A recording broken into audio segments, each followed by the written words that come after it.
My name is Sirona Elton. I'm the head of educational partnerships for the Mechanical Licensing Collective. We call the MLC for short. In my role, I work closely with university professors teaching music business, songwriting, and composition to help them get the tools they need to tell their students all about the MLC. A mechanical license is the kind of license that a party seeking it needs to get from a music publisher to get permission to use a musical work, sometimes called a song or a composition, to get permission to use that musical work in a sound recording and then make that sound recording available by reproducing and distributing it. That's what a mechanical license is. So the difference between a digital mechanical and a mechanical related to physical products has to do with the process of obtaining the license and the kind of product it applies to. Traditionally, you needed a mechanical license, and you still do, to put out vinyl records and CDs and whatever physical means may come in the future.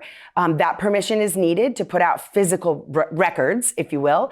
And once digital evolved and we had digital downloads, and then we moved into an era of we call interactive streaming, right? Streaming where you can choose what recording you're going to listen to. Those also need mechanical licenses. And so when we talk about a digital mechanical license, we're talking about a mechanical license that gives permission to use a musical work in a sound recording and make that sound recording available for permanent download or interactive streaming. When we talk about a mechanical license for a physical product, we're talking about that permission, but to put that sound recording on a CD or a vinyl record.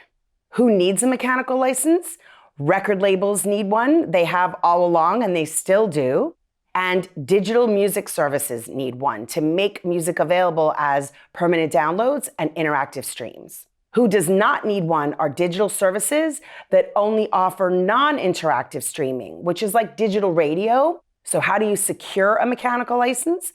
Well, mechanical licenses come in two forms. The first is something called a voluntary license. And that means that you basically go to the party that controls the rights, which is typically a music publisher, or it might be a songwriter who has no music publisher and is acting as their own music publisher. And you go and ask them for a license. That's called a voluntary license. The other option in the case of mechanicals is something called a compulsory license. Sometimes people call it a statutory license. That kind of license is actually granted by the copyright law. You don't go and ask for it. The law grants it if you follow certain procedures that are laid out in the law. So start by thinking mechanical licensing falls into voluntary and compulsory. But within that compulsory category, there's now an additional option thanks to the Music Modernization Act. Digital music services used to seek compulsory licenses on a work-by-work basis. Each service, Spotify, Apple Music, would have to research who the owners of that work are and go to each one of them separately and give them a notice that they were going to rely on the law.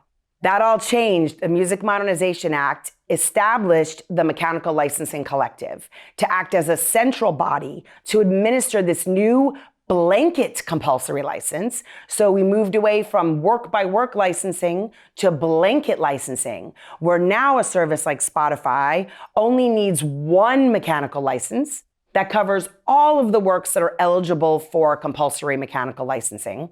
And that license is administered by the MLC. So what is the MLC and what does it do? So remember, it's short for the Mechanical Licensing Collective. It's a brand new type of organization we refer to as a collective rights management organization, or a CMO for short. CMOs are organizations that grant or administer licenses on behalf of many rights holders. Different kinds of licenses, like your PROs are examples of CMOs. SoundExchange is an example of a CMO, but they handle different kinds of rights. The MLC is the new CMO on the block, and we specifically administer this new blanket compulsory mechanical license that's available to digital music services. How does the MLC go about collecting mechanicals? We work with many digital music services in the United States who report royalties to us on a monthly basis. There's something called statutory royalties because the royalty rate is actually set by a 3-judge panel that sets what we call the statutory royalty rate. So the MLC collects these statutory royalties from digital music services that operate under this new blanket license on a monthly basis. So what is the royalty rate that's used? It's something called the statutory royalty rate, and it can be a little complicated. First off, we have to separate out the different kinds of use. Separate physical products, permanent downloads, ringtones. Yes, there's still a rate for ringtones, and for interactive streaming. So let's break it down. For physical products and permanent downloads, the royalty rate is something we refer to as a flat penny rate, which means it's a set amount of money per each copy that ends up being sold. We have new rates, by the way, that are set for every 5-year period of time. The best way to think of the rate for streaming is to focus on what's called the headline rate. And what that rate represents is really a percentage of revenue. It's a percentage of the revenue that digital music service earns, either from subscriptions or by selling advertising.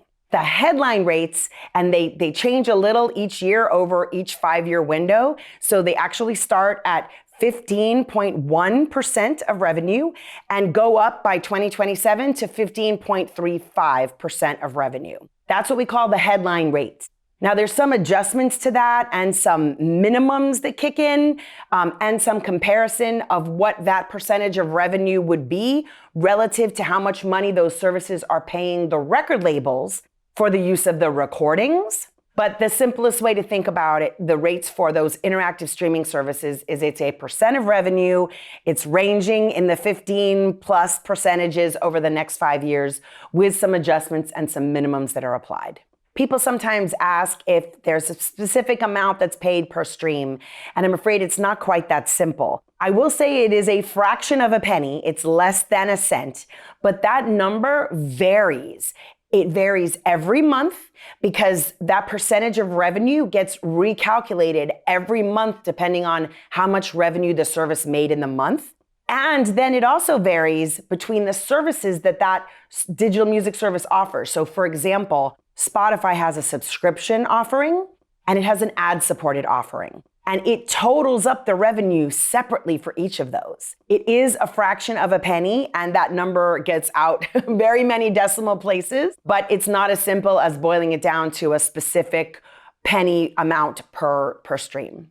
So how do songwriters sign up for or get involved with the MLC? It all depends on who is administering their song catalog. If we have a songwriter and they are acting as their own publisher, which means they have never done a publishing contract and they've never signed up with a publishing administration service, those songwriters we refer to as self-administered, and they can become members of the MLC. They go to the MLC website, themlc.com. There's a big button that says Connect to Collect, and then they join the MLC for free.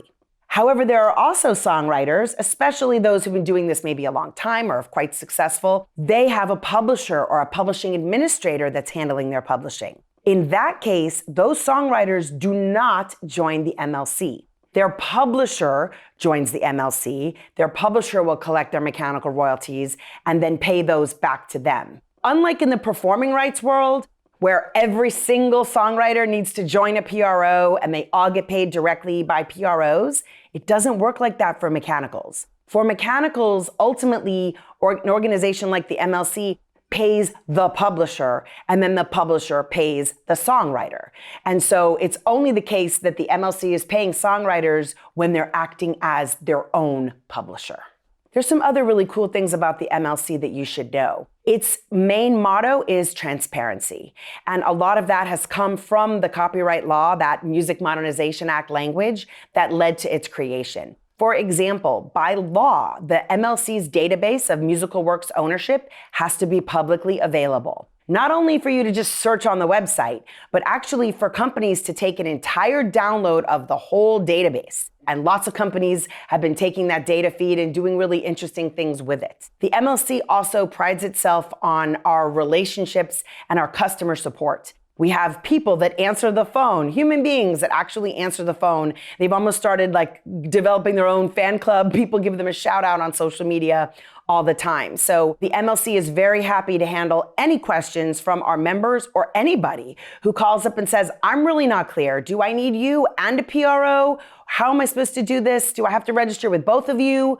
How does this work? Our team's very, very happy to answer those questions. We also are really, really proud of our educational materials. Our website is full of infographics, instructional videos. I think we're really starting to become sort of best in class in terms of a CMO developing educational materials for our members and for anyone. So I do invite you to check out our website and our YouTube channel to see what informational materials we might have that answer your questions. This can be confusing. I know it. I talk to people about this all the time. A piece of advice on how to best place the MLC in the digital landscape of rights and royalties: start by a foundational understanding of copyright. Make sure you know the difference between a musical work and a sound recording. Once you pull those apart, then you can really start getting into understanding rights and royalties, because the royalty flows for musical works are different than the royalty flows for sound recordings. So you always have to pull those apart, or unnest them, as I like to say. So start with understanding of copyright, unnest those musical works out of sound recordings and analyze them separately, and then start working your way through all the different ways music is consumed and understand how that ties back to copyright rights and the licensing and royalty processes involved. Build yourself a cheat sheet, write it out in a grid. It's gonna be impossible for you to walk around with all of this just in your head, okay? So build out a framework that you can refer to whenever questions come up.